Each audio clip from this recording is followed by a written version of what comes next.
Hello students, हम लोग करने वाले हैं class 8 science NCERT chapter number 10।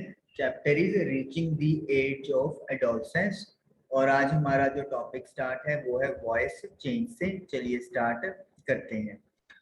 Voice change यानी आवाज में बदलाव। At puberty the voice box और the larynx begins to grow. जब प्यूबर्टी का टाइम पहुंचता है तो जो वॉइस बॉक्स होता है या फिर लैरिंक्स जिसको बोलते हैं, उसका ग्रोथ होना शुरू हो जाता है। Voice develop larger voice boxes. Voice के अंदर जो ये वॉइस बॉक्स होता है, इसका डेवलप ज्यादा लेवल पर होता है। The growing voice box in boys can be seen as a protruding part of the throat called Adam's apple. जो ग्रोइंग बढ़ रहा वॉइस बॉक्स है वॉइस के अंदर, उसे हम लोग गले का हिस्सा जो बाहर की तरफ उभर रहा है उसके तौर पे भी देख सकते हैं, जिसे एडम्स एप्पल के तौर पे नाम दिया गया है। In girls the larynx is hardly visible from the outside because of its small size.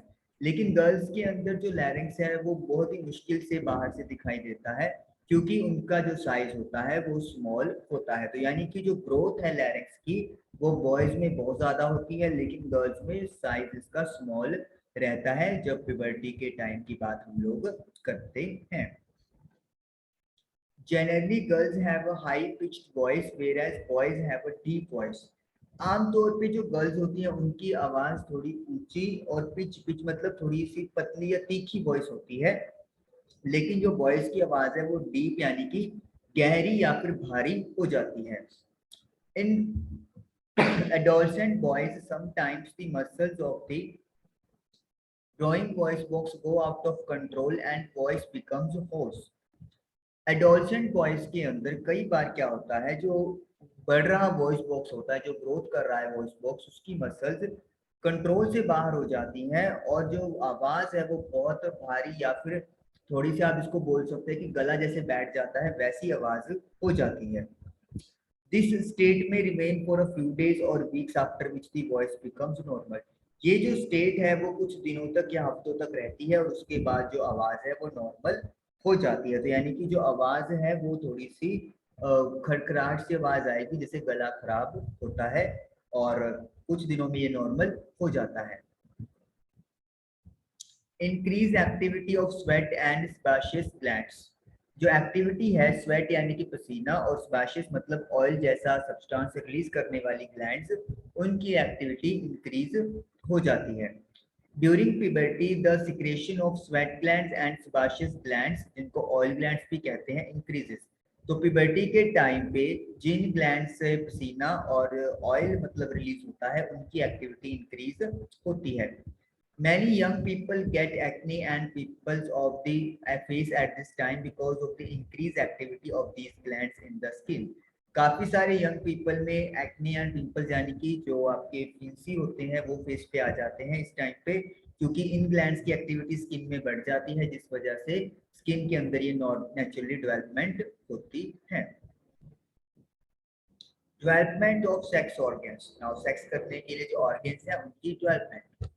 At puberty, male sex organs like the testes and penis develop completely.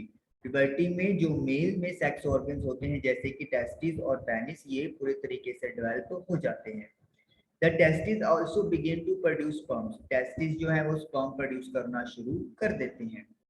In girls, the ovaries enlarge and eggs begin to mature. Girls में ovaries बड़ी हो जाती हैं और जो eggs होते हैं वो मैच्योर होना शुरू हो जाते हैं।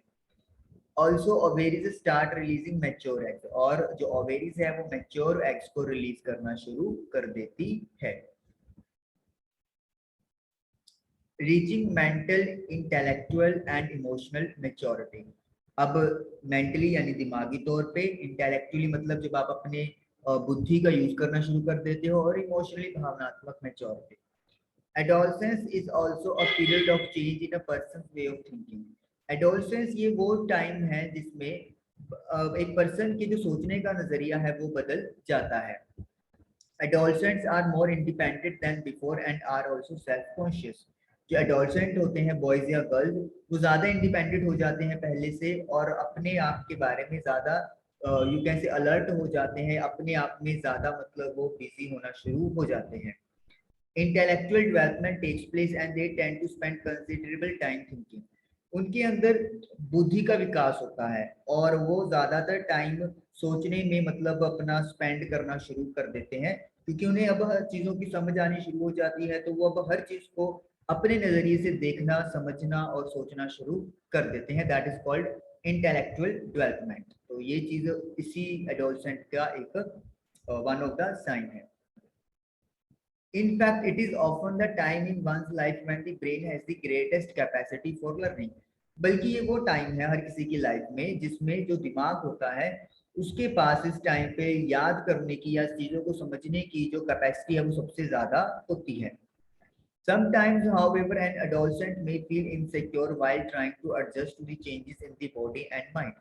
हालांकि कई बार क्या होता है, एक एडोलसेंट बॉय या गर्ल उसको इनसिक्योरिटी फील हो सकती है, असुरक्षा का भाव जिसको आप बोल सकते हैं, जब वो अपने बॉडी में और अपने माइंड में ये सारे चेंजेस आ रहे होते हैं तो उसको एडजस्ट करने में, क्योंकि अब से पहले उनको नहीं पता था कि बॉयज और गर्ल्स दो डिफरेंट मतलब आप बोल सकते हो सेक्स होते हैं। लेकिन अब उनको ये चीज पता लगनी शुरू हो जाती है, उनको लगने लगता है कि वो दूसरों से अलग हैं, उनका डेवलपमेंट होता है, बॉडी का भी होता है, माइंड का भी होता है, तो ये सारी चीजें वो एडजस्टमेंट करते हैं जिस वजह से कई बार उनको थोड़ा इनसिक्योर फील होता है। These changes are a natural part of growing up, लेकिन इसमें कोई टेंशन लेने की जरूरत नहीं होती, क्योंकि ये ग्रोथ होते हुए का एक नेचुरली पार्ट है, कुदरती पार्ट है, तो ये आती ही है, तो इसके लिए मतलब ज्यादा नहीं सोचना चाहिए। ये भी एक लाइफ का एक प्रोसेस है जो कि कंटिन्यू रहता है। तो आज की सेशन में हमारे पास इतना ही। आई होप कि आप लोगों को समझ में आया होगा। Thank you for watching the video.